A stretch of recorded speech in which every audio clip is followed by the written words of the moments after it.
Hello à tous! J'espère que vous allez bien, que vous passez une merveilleuse journée ou que vous avez passé une merveilleuse journée.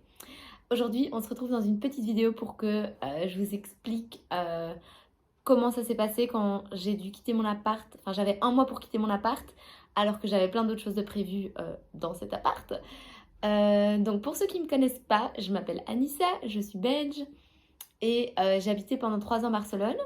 Et là, vous verrez un petit peu les décors changer à chaque vidéo parce que je suis un peu de retour en voyage. Donc voilà, c'est parti. Alors, donc, je vivais, pour remettre les choses dans leur contexte, à Barcelone pendant 3 ans. Ça faisait 1 an et demi que j'étais dans un appart avec deux de mes meilleurs potes. Ça se passait super bien, super bien. On était à côté de la plage, à côté des bars, à côté des restos, enfin vraiment dans le centre quoi. Et dans un appart super tranquille aussi, donc c'était super cool. Et en fait, mi-juillet, il y a mon proprio, non, mi-juin, pardon, mon proprio qui nous a appelés et qui m'a dit qu'on devait quitter l'appart pour le 15 juillet. C'était pas du tout prévu. Mais quand je vous dis pas du tout prévu, pas du tout prévu. Parce qu'en fait, ça faisait 1 an et demi qu'on était là, on paye le loyer à temps, donc il n'y avait aucun souci. Mais en plus, c'est que je vais partir 2 mois à partir du mois de septembre au Mexique, mi-septembre. Donc, j'avais pas le temps de retrouver un nouveau logement pour 2 mois à Barcelone. Parce que c'est super difficile de trouver un logement juste pour 2 mois. Et en plus, moi, j'avais l'intention de garder mon appart et de mettre quelqu'un dans ma chambre pendant que j'étais pas là les 2 mois. J'aurais trouvé une pote ou quoi, ça aurait été super facile de trouver quelqu'un pour qu'on puisse garder l'appart, quoi, parce qu'on adore cet appart. Et donc, il nous dit, vous avez 1 mois pour quitter l'appart, donc le 15 juillet, il faut que l'appart soit libre. Donc voilà, il nous a pas trop donné de raison, mais bon, bref. Le jour où il m'a appelé, genre vraiment, j'avais les larmes aux yeux. On n'en revenait pas. Le lendemain, on était encore sous le choc. On s'est dit, mais qu'est-ce qu'on va faire? Genre, on n'a plus d'appart dans un mois. On n'a plus de maison. Mais, genre, j'aurais jamais imaginé ça. Genre, c'est impossible. Du coup, enfin, les 2 semaines qui ont suivi, je pleurais genre 3-4 fois par semaine. Je me disais, non, mais j'ai pas envie de quitter cet appart. Genre, vraiment, c'était l'appart de rêve. C'était pas possible. Et du coup, le lendemain, en fait, même non, le jour même, je me suis dit que c'était un cauchemar. Quand il m'a appelé et que je me suis rendu compte que on devait partir, genre on allait vraiment devoir partir, je me suis dit c'est pas possible. Moi, il m'arrive pas des cauchemars, il m'arrive que des bénédictions. Donc c'est sûr que s'il se passe quelque chose, c'est pour une bénédiction. Comme on dit en anglais, c'est a blessing in disguise, pour ceux qui connaissent. Genre, il va pas arriver quelque chose de mal. C'est sûr que c'est pour quelque chose de bien que ça nous arrive. Sauf que moi, c'était ma vie de rêve que j'avais là. Donc, je vois pas ce qu'il pouvait y avoir de mieux à part ça. Parce que, oui, bien sûr, il peut arriver mieux. Mais en restant dans cet appart. Vous voyez ce que je veux dire? Genre, je quitte pas cet appart. Donc, bref, j'ai décidé que ça serait une bénédiction. J'ai oublié de préciser que au même moment, je quittais mon job, donc j'allais commencer un autre job. Et au final, je me suis dit que ça servait à rien de commencer ce nouveau job pour 1 mois et demi, euh, vu qu'en septembre je partais. J'allais juste travailler de fin juin ou début juillet à septembre, donc ça servait à rien. Et en plus, trouver un nouvel appart, c'était impossible. Pour 2 mois, c'était impossible.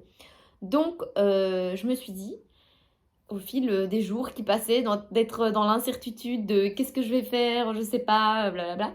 Je devais en fait au final partir une semaine en Italie. Et je me suis dit, autant prendre ça pour une opportunité. En fait, j'ai plus d'appart à partir du 15 juillet. J'ai plus de job à partir du 15 juillet. Enfin, à partir de début juillet.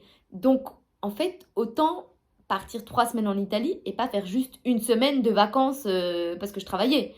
Autant faire 2 semaines, 3 semaines en Italie, rentrer en Belgique un petit peu, voir ma famille et mes amis parce que ça faisait 4 mois que je les avais pas vus. Et en septembre, je pars au Mexique quoi. Mon avion il est de Barcelone, mais du coup, je repartirai à Barcelone avant de partir pour le Mexique.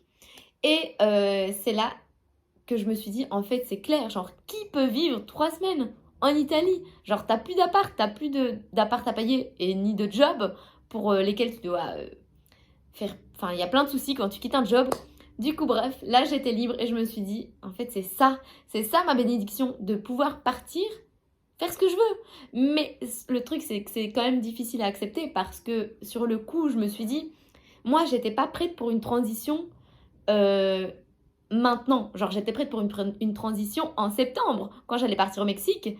Mais, pardon, je disais que j'étais prête pour une transition et partir 2 mois au Mexique à partir du mois de septembre.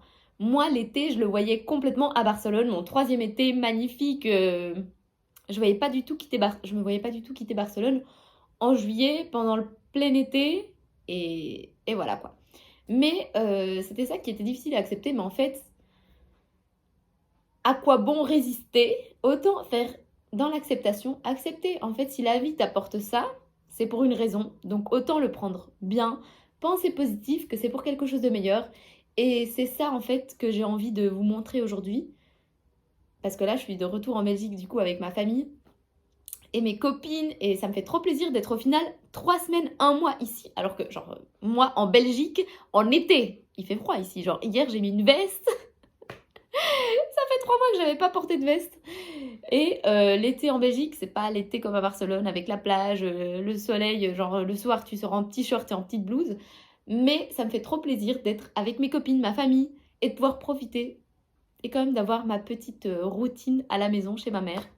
Donc d'avoir pu profiter 3 semaines en Italie, c'était incroyable. Et, et voilà, j'avais fait une petite liste. Qu'est-ce que je peux vous dire d'autre? Qu'en fait, en gardant un mental positif et en se disant que l'univers a toujours le plan pour nous, l'univers, Dieu ou une force infinie, est-ce que vous voulez, quand vous avez confiance, vous savez que tout arrive toujours pour une raison et tout se passe toujours bien. Tout arrive pour une raison, donc en fait, autant l'accepter et avoir le sourire. Et bon, être triste quand on part, mais on sait que c'est pour quelque chose de meilleur. Parce qu'il y a quelqu'un de spécial qui m'a dit, par exemple, t'as envie d'emménager avec ton copain? Oui, t'as envie. Donc en fait, je pouvais pas garder mon appart et ma zone de confort en habitant avec mon copain. Genre mon copain n'allait pas habiter avec mes colocs, donc il faut quand même partir. Ça va me faire un poids en moins pour pouvoir après le Mexique, donc de septembre à novembre, je pourrais décider de où est-ce que je veux aller habiter et ce que je veux faire en fait.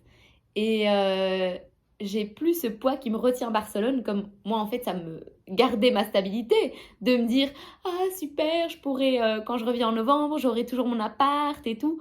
Mais en fait ça me retire un poids et je serai libre. Et c'est ça qui fait peur aussi, de sortir de sa zone de confort. Et en fait voilà. Voilà, en tout cas, j'espère que cette petite vidéo vous aura plu. Racontez-moi dans les commentaires si vous avez déjà eu une petite expérience similaire ou si la prochaine fois, vous changez votre mindset et vous vous dites que quand il vous arrive quelque chose de négatif, vous direz que c'est une bénédiction cachée. Et vous verrez, vous gardez cet esprit positif et vous me direz si ça vous change la vie aussi. Et puis voilà, on se voit dans une prochaine vidéo. Ciao! Petit cadeau pour ceux qui sont restés jusqu'à la fin. Je vous en prie, faites une capture d'écran si vous voulez garder ce petit mot à vue pour les prochaines fois. Voilà. Ciao!